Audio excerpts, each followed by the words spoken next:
Après cela, je vis un nouveau ciel et une terre nouvelle, car le premier ciel et la première terre avaient disparu, et la mer n'était plus. Et moi, Jean, je vis la ville sainte, la nouvelle Jérusalem qui, venant de Dieu, descendait du ciel, étant parée comme une épouse qui se pare pour son époux. Et j'entendis une grande voix qui venait du trône, et qui disait : Voici le tabernacle de Dieu avec les hommes, et il demeurera avec eux, et ils seront son peuple. Et Dieu, demeurant lui-même au milieu d'eux, sera leur Dieu. Dieu essuiera toutes les larmes de leurs yeux, et la mort ne sera plus. Il n'y aura plus aussi là ni pleurs, ni cris, ni affliction, parce que le premier état sera passé.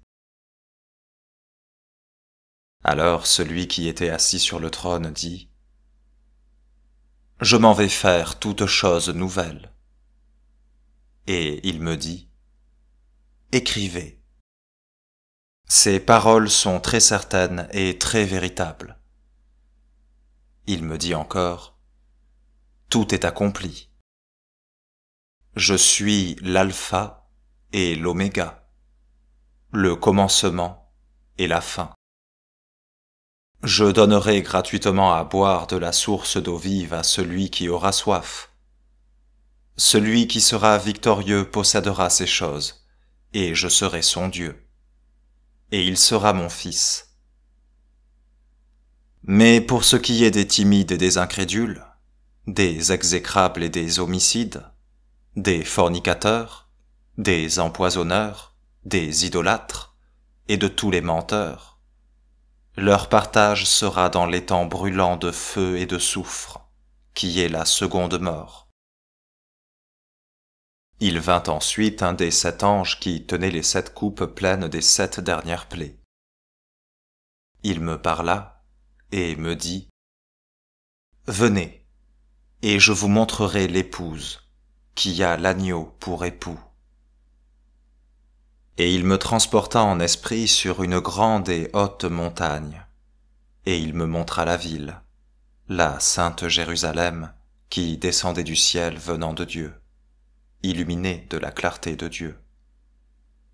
Et la lumière qui l'éclairait était semblable à une pierre précieuse, à une pierre de jaspe transparente comme du cristal.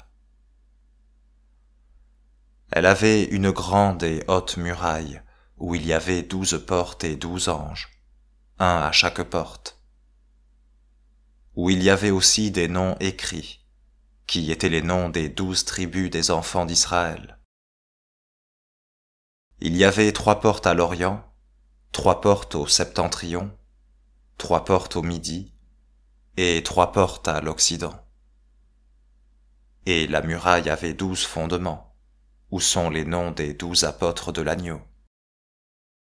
Celui qui parlait avec moi avait une canne d'or pour mesurer la ville, les portes et la muraille.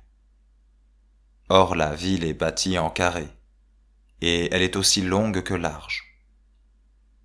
Il mesura la ville avec sa canne, et il la trouva de 12 000 stades, et sa longueur, sa largeur et sa hauteur sont égales.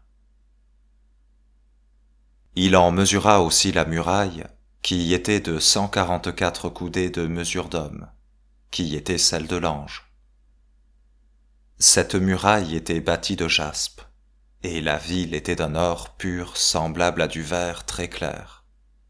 Et les fondements de la muraille de la ville étaient ornés de toutes sortes de pierres précieuses. Le premier fondement était de jaspe, le second de saphir, le troisième de chalcédoine, le quatrième d'émeraude, le cinquième de sardonyx, le sixième de sardoine, le septième de chrysolite, le huitième de béryl, le neuvième de topaze, le 10e de chrysoprase, le 11e d'hyacinthe, le 12e d'améthyste.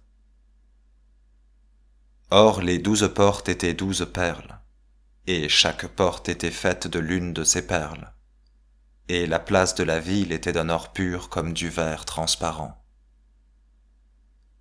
Je ne vis point de temple dans la ville, parce que le Seigneur Dieu Tout-Puissant, et l'Agneau, en est le temple.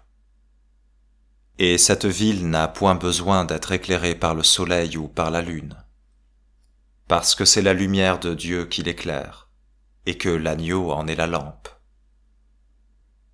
Les nations marcheront à la faveur de sa lumière, et les rois de la terre y porteront leur gloire et leur honneur.